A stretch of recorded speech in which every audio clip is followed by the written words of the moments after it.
Today we talk about egg freezing. I'm Dr. Mark Amols, and this is Taco Bout Fertility Tuesday.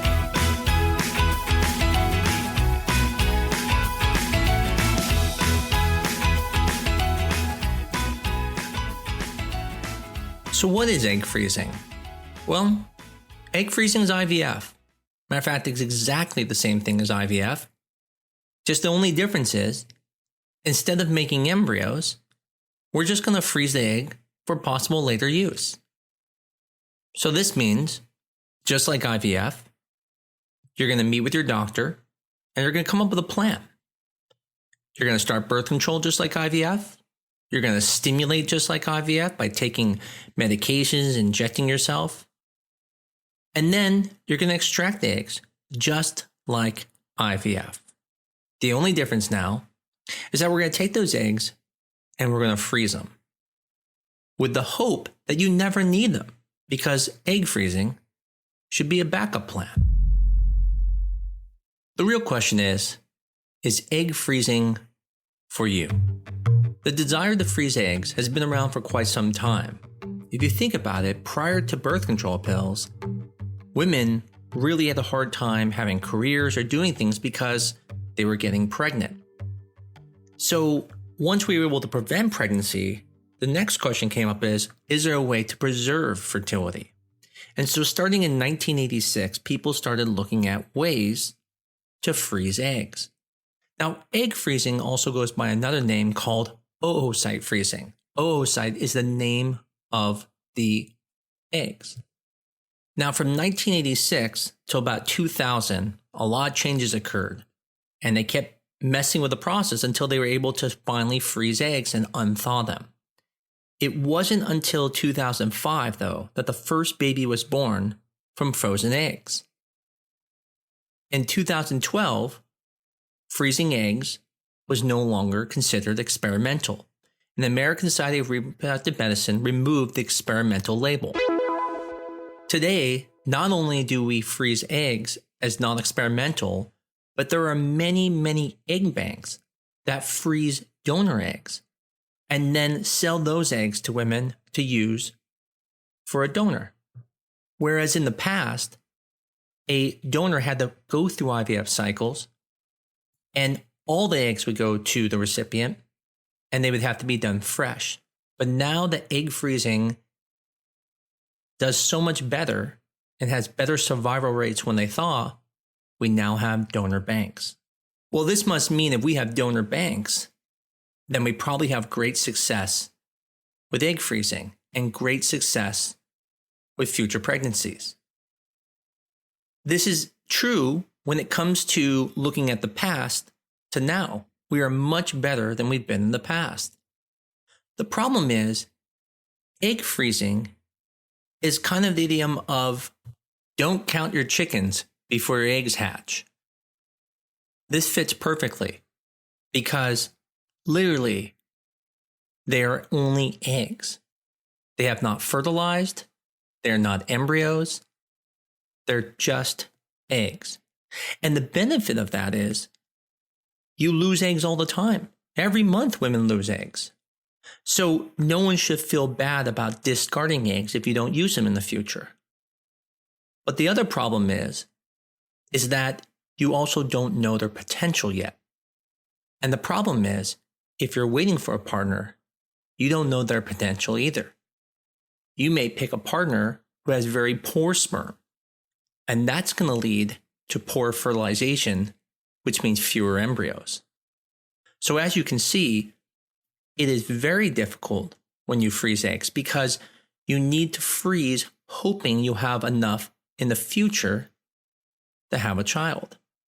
And because you don't know your future, and because you don't know your future partner, you don't know, are you going to need a few eggs or many, many eggs to be able to have success in the future? See, when people go through IVF, they know about the decrease at each step. You may get 20 eggs, but of those 20 eggs, only 15 of them were mature. Of the 15 eggs that were mature, maybe only 10 fertilized. This is an important part to recognize because if you froze 20 eggs in the past, thinking, oh, wow, I'm going to have a bunch of kids, you can see now that now you're down to 10 embryos. But that's in the fresh IVF cycle. You have to keep in mind that when you freeze eggs, you also are taking the risk of the eggs being hurt when freezing. And although the systems we have now called vitrification work very well, and we have very low issues with thawing eggs, they still does happen more than when thawing embryos. And part of this is because eggs have more water. They're almost full of water. And water, when frozen, can create crystals. Now, the nice thing about vitrification is that it doesn't form the crystals because you're not really freezing to the point of a solid state. And so you don't get the molecules of the water to line up creating crystals. But it doesn't mean that the success rate for thawing is as good as embryos. It isn't. So now that same patient who ended up with 10 embryos now may only have 6 or 8 embryos to work with. And then those embryos are grown out for another 5 days to the blastocyst stage, and those are the embryos you're left with. And we expect about 50% of them to make it. So if you're starting with a 10, you end up with 5, but now if you only start with 6 or 8, you're at 3 to 4 embryos. Now, in those scenarios, we just talked about numbers. We didn't even talk about the situation of what the age of the patient is. Prior to age 35, most of the embryos are good. From a genetic standpoint, the embryos will be good. And if you put back 1 or 2 embryos, you're probably going to come away with success. So if you have 3 or 4 embryos and you're under 35, you're going to have success. But if you have 3 to 5 embryos and now you are 42, there's a chance there's not even a good embryo in there. And the problem is, you don't know. I've seen women who are 43, 44 make 1 embryo and it comes back normal. I've seen women 38 come back with 10 embryos and not a single normal embryo. And that's the problem. You don't know. That is what makes egg freezing so difficult. Does it work? Absolutely. And is it useful? Absolutely. If you are someone who needs to preserve your fertility, it's great. If you're someone who has cancer or needs to undergo surgery and remove your ovaries, again, it's perfect for you. But the problem with egg freezing is we have to predict the future. And the problem is there's so much unknown. We don't know the quality of the eggs yet. We don't know if your eggs act older than your age. It depends on your age, which we'll get into in a little bit. And it depends on your partner, if they have bad sperm or not. I talked to a patient about this the other day where I said, what if you only get 4 eggs and then you meet a partner who has severe sperm problems?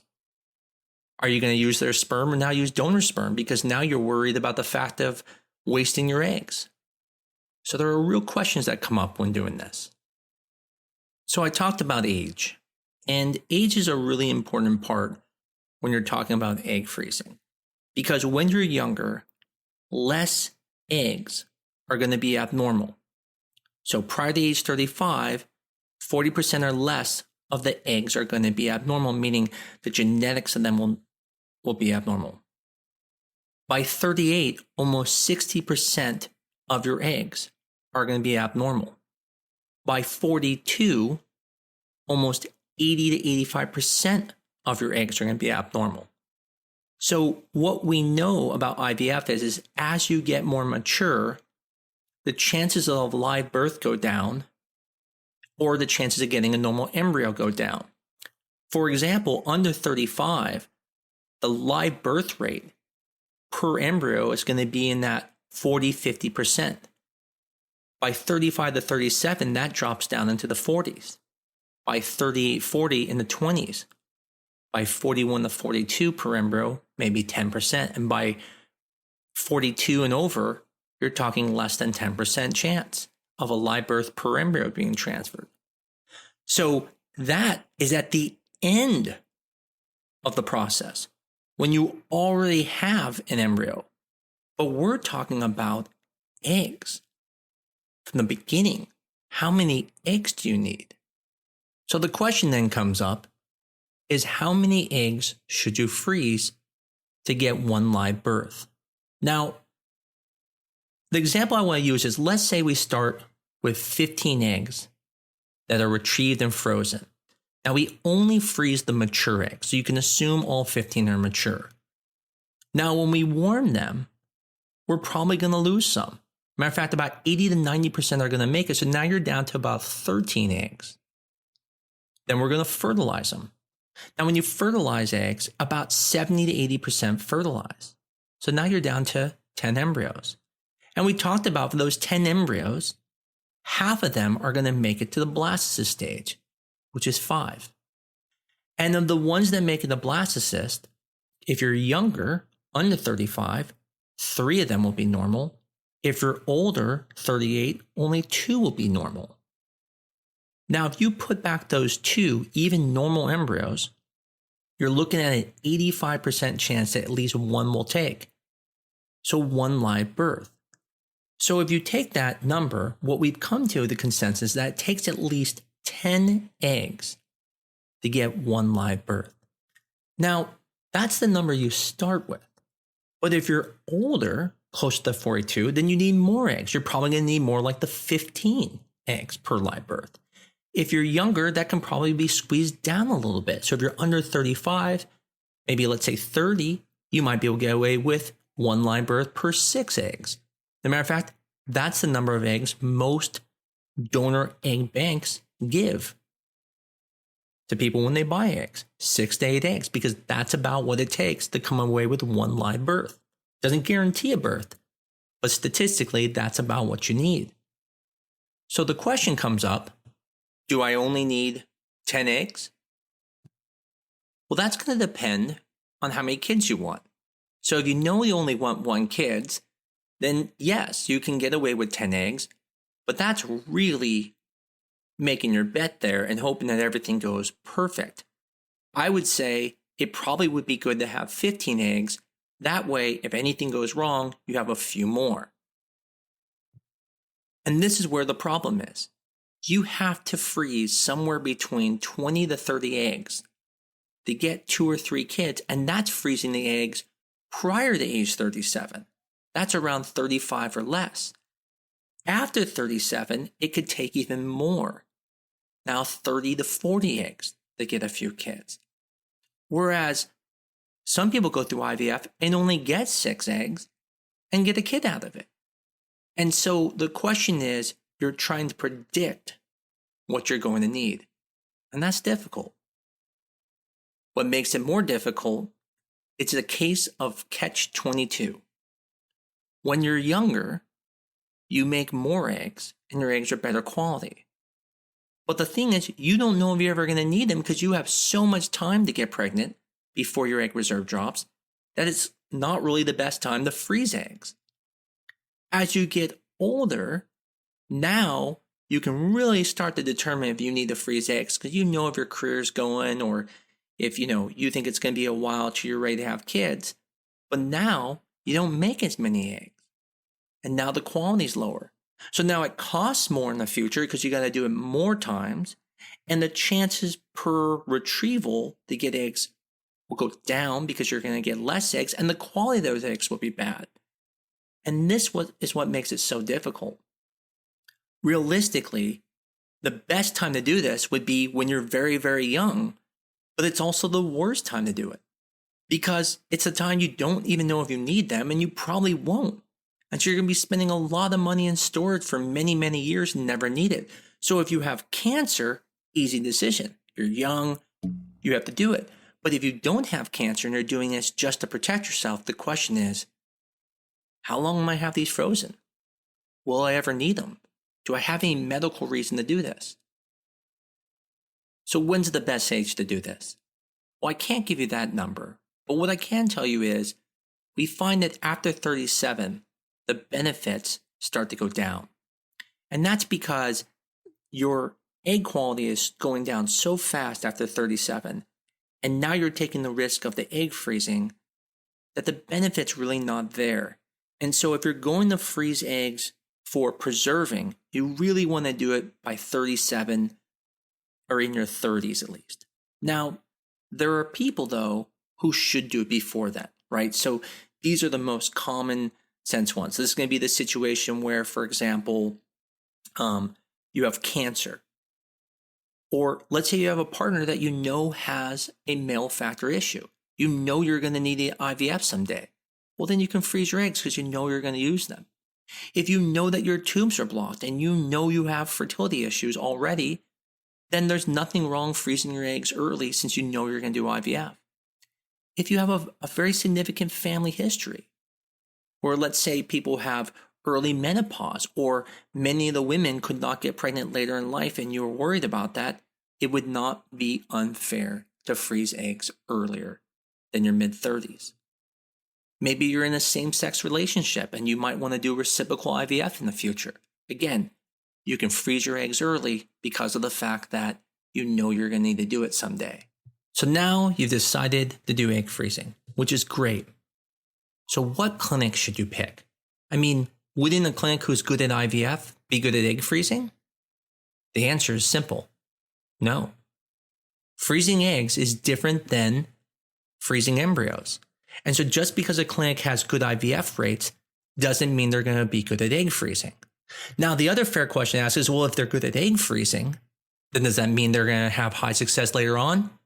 The answer again is no.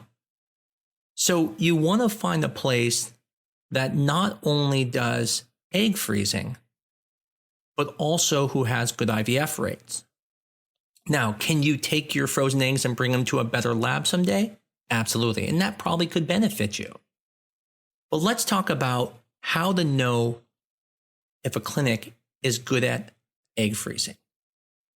The easiest way to know is if they've had success. So a clinic who has had multiple pregnancies through frozen eggs would be a clinic that you can feel more comfortable with. Now, the problem is, I told you in 2012, it just lost its experimental label. That means many people have froze eggs, but haven't used them yet because it's only been 8 years since it's been taken off experimental. So you're going to have a little bit of a hard time finding what we call autologous eggs, people who have froze their eggs and then put them back later on and had a baby. But one group you can definitely see are people who use donor eggs.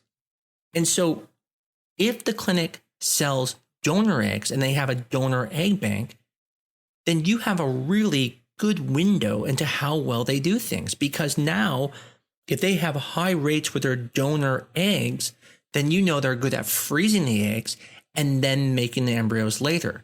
And so that's going to give you a really good idea. Now, does that mean you can't use a place that doesn't have their own donor egg bank? No. But it means it's going to make it harder for you now to figure out if that place is good at egg freezing because now you have nothing to look at. And that's the questions you should ask them. What has been your success rate in the past with frozen eggs? Have you had any pregnancy with frozen eggs? What are the statistics for that? The other important factor is, are you comfortable with that place? You should never be with a clinic who's going to be having your eggs frozen for years that you don't feel comfortable with. So obviously that is a very big part of this as well. But in the end, you want to look for places that have done this before and who have a track record of having good success. So if egg freezing is so great and it works so much better now, why is everyone not doing it? I mean, why wouldn't everyone just go out and freeze their eggs right from the beginning? Why would you even take a chance later in life? Well, the main reason is cost. Most places who do IVF cost a lot. And you would think egg freezing, since you're not doing the whole process, would be much less. But it's not. At most places, it's almost the same cost as doing the IVF cycle. And the problem is that, again, you don't even know if you have enough. So with IVF, if you come away with a baby, you're happy. But here you come away with frozen eggs, and then you start to question, do I have enough? So now you may be doing more than you need because you don't know you have enough. The second issue is the storage. You're not just going to be paying this for a few years. You could be paying for this for 20 years if you do it early enough. And so the cost goes up.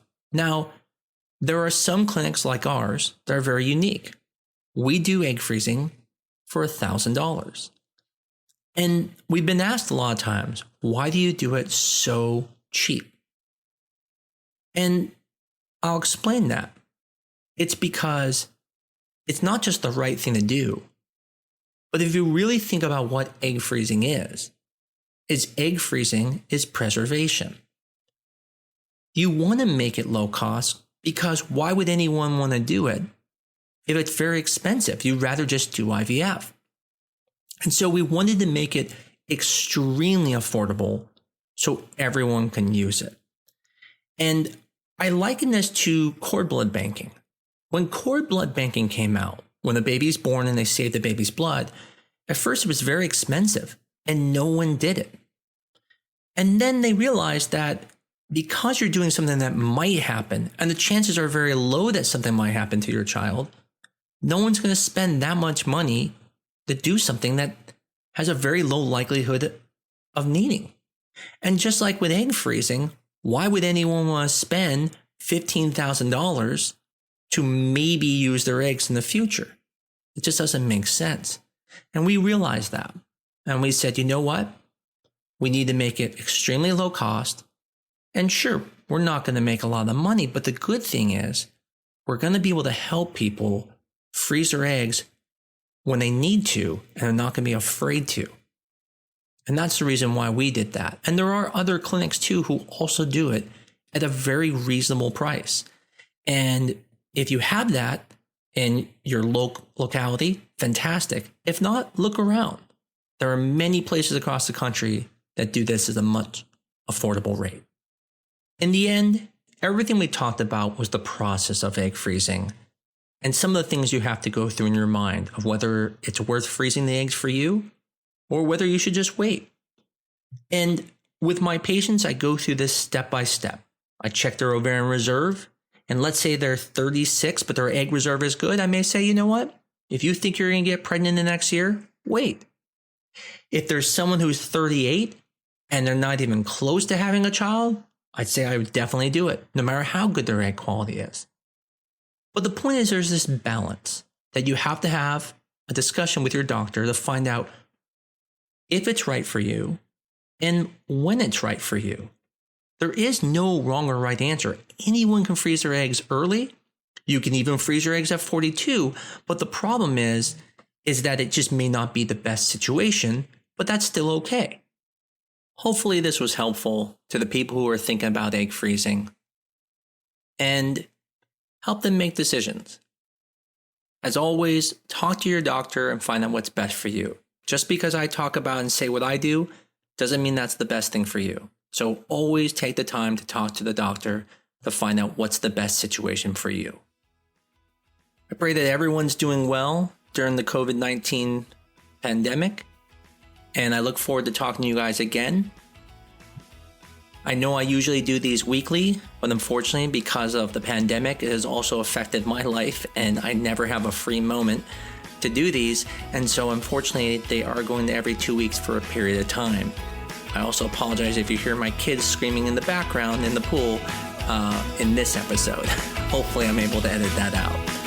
Until next time, I look forward to talking to you again on Taco Bout Fertility Tuesday.